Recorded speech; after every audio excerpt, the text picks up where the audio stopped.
Frédéric Serin, donc directeur général de NES Digital, éditeur, distributeur, intégrateur de solutions dédiées au monde de la santé.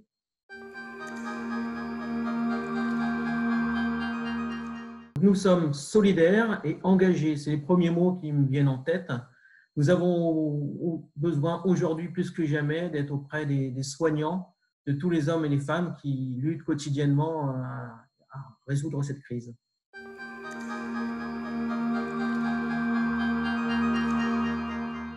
Plusieurs temps, il y a eu le début de la crise où nous avons vu les experts qui avaient besoin d'échanger et de partager sur un certain nombre de dossiers.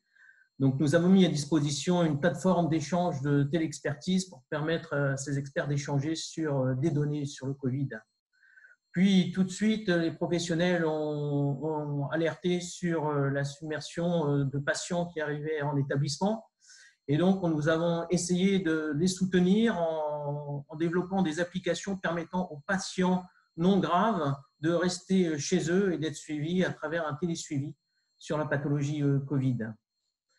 Après, nous avons une légitimité à travailler sur l'imagerie et la radiologie et des experts nous ont fait remonter le bénéfice du scanner thoracique dans la détection et le diagnostic du Covid-19.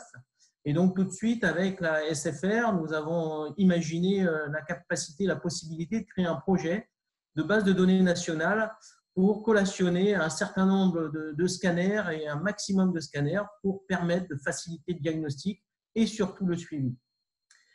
Puis ensuite est arrivée la problématique de nos aînés qui sont en EHPAD et la capacité à leur venir en aide. Et donc, nous avons mis en lien un certain nombre d'EHPAD, 700 EHPAD en connexion avec les SAMU pour permettre la prise en charge des personnels en EHPAD.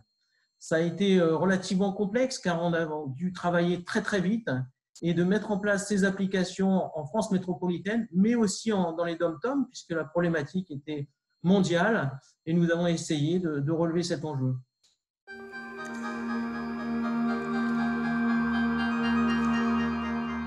Aujourd'hui, ce que nous remontent les professionnels de santé, c'est le besoin de revenir à une vie plus normale dans la prise en charge des patients, en particulier tous les patients qui sont des patients avec maladies chroniques ou les patients ayant besoin de suivi oncologique ou cancérologique.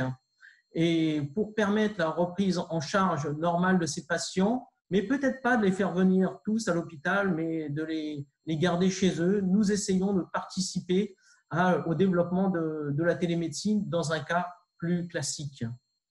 Nous avons aussi remarqué qu'on pouvait aider encore les professionnels sur la partie diagnostic en leur apportant un certain nombre d'outils de type intelligence artificielle pour leur permettre de prendre plus facilement en charge les diagnostics sur un certain nombre de pathologies. Les derniers éléments nous montrent que nous pouvons aussi utiliser la télémédecine sur des spécialités qui jusqu'à présent n'étaient pas forcément intéressées par ces outils. Et donc, nous mettons en place de nouveaux workflows pour permettre la prise en charge de télémédecine dans d'autres spécialités.